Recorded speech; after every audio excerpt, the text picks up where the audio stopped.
Dr. Seuss. We learned about him for his birthday. This story is called The Lorax.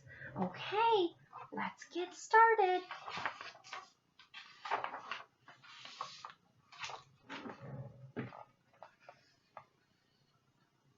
At the far end of town, where the grickle grass grows, and the wind smells slow and sour when it blows, and birds ever sing, excepting old crows, is the street of the lifted Lorax. And deep in the grickle grass, some people say, if you look deep enough, you can still see today where the Lorax once stood just as long as it could before somebody lifted the Lorax away. And what was the Lorax, and why was it there?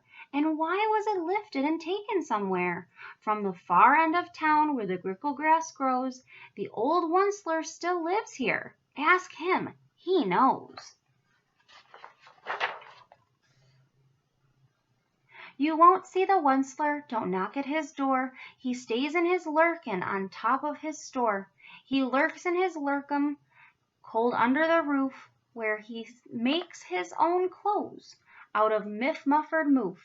And on special dank midnights in August he peeks out of the shutters, and sometimes he speaks and tells how the Lorax was lifted away. He'll tell you perhaps if you're willing to pay. On the end of a rope he lets down a tin pail, and you have to toss in 15 cents and a nail, and the shell of a great-great-great-grandfather snail. Then he pulls up the pail, makes a most careful count, to see if you've paid him the proper amount. Then he hides what you paid him away in his snub, his secret strange hole in his grubulous glove. Then he grunts, I will call you by whisper-ma-phone, for the secrets I tell are for your ears alone. Slop! Down slips the whisper-ma-phone to your ear, and the old Onceler's whispers are not very clear, since they have to come down through a snurgly hose, and he sounds as if he had smallish bees up his nose.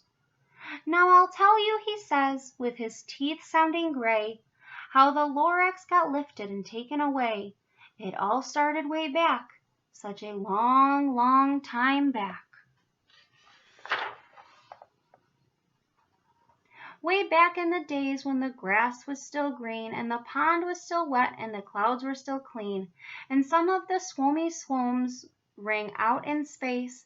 One morning I came to this glorious place, and I first saw the trees, the truffula trees, the bright-colored tufts of the truffula trees, mile after mile in the fresh morning breeze.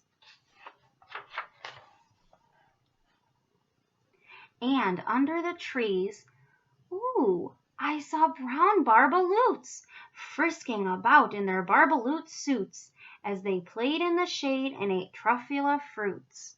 From the ripulous pond came the comfortable sound of the humming fish humming while splashing around.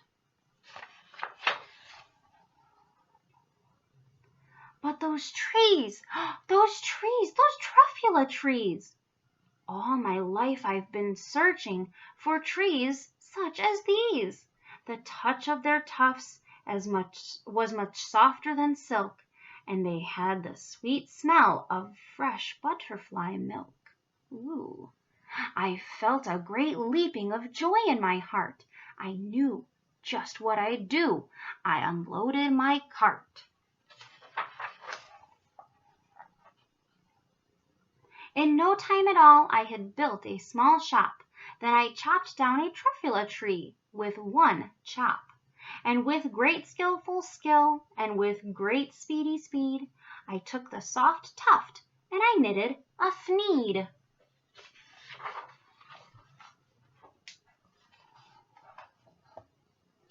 The instant I'd finished, I heard a gazump.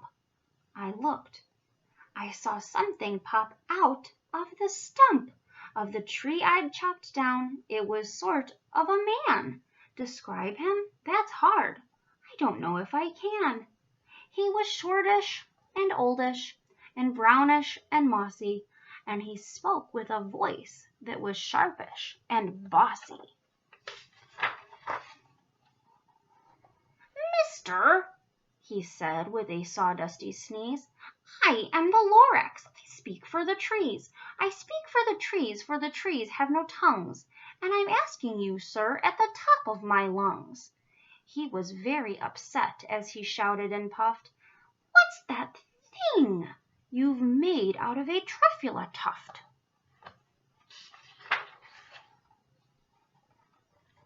Look, Lorax, I said, there's no cause for alarm. I chopped just one tree. I am doing no harm. I'm being quite useful. This thing is a thneed. A thneed is a fine something that all people need. It's a shirt, it's a sock, it's a glove, it's a hat. But it has other uses. Yes, far beyond that. You can use it for carpets, for pillows, for sheets, for curtains, for covers, for bicycle seats. The Lorax said, Sir, you are crazy with greed. There is no one on earth who would buy that fool thneed. But the very next minute I proved he was wrong, for just at that minute a chap came along, and he thought that the thneed I had knitted was great. He happily bought it for $3.98. I laughed at the Lorax. You poor silly guy. You never can tell what some people will buy.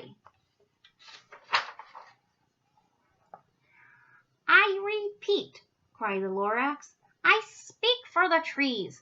I'm busy, I told him. Be quiet, if you please. I rushed across the room and in no time at all built a radio phone. I put in a quick call. I called all my brothers and uncles and aunts, and I said, Listen here. Here's a wonderful chance for the whole Wentzler family to get mighty rich. Get over here fast. Take the road to North Nitch. Turn left at Weehawken, sharp right at South Stitch. And in no time at all, in the factory I built, the whole Wentzler family was working full tilt. We were all knitting thneeds, just as busy as bees, to the sound of the chopping of truffula trees. Oh no, boys and girls, look at, they're chopping down so many trees. Right there too. Oh no. Then, oh baby, oh, how my business did grow. Now chopping one tree at a time was too slow. So I quickly invented my super axe hacker, which hacked off 4 truffula trees at one smacker. We were making thneeds 4 times as fast as before, and that Lorax, he didn't show up anymore. So not only were they cutting down one tree at a time, they were cutting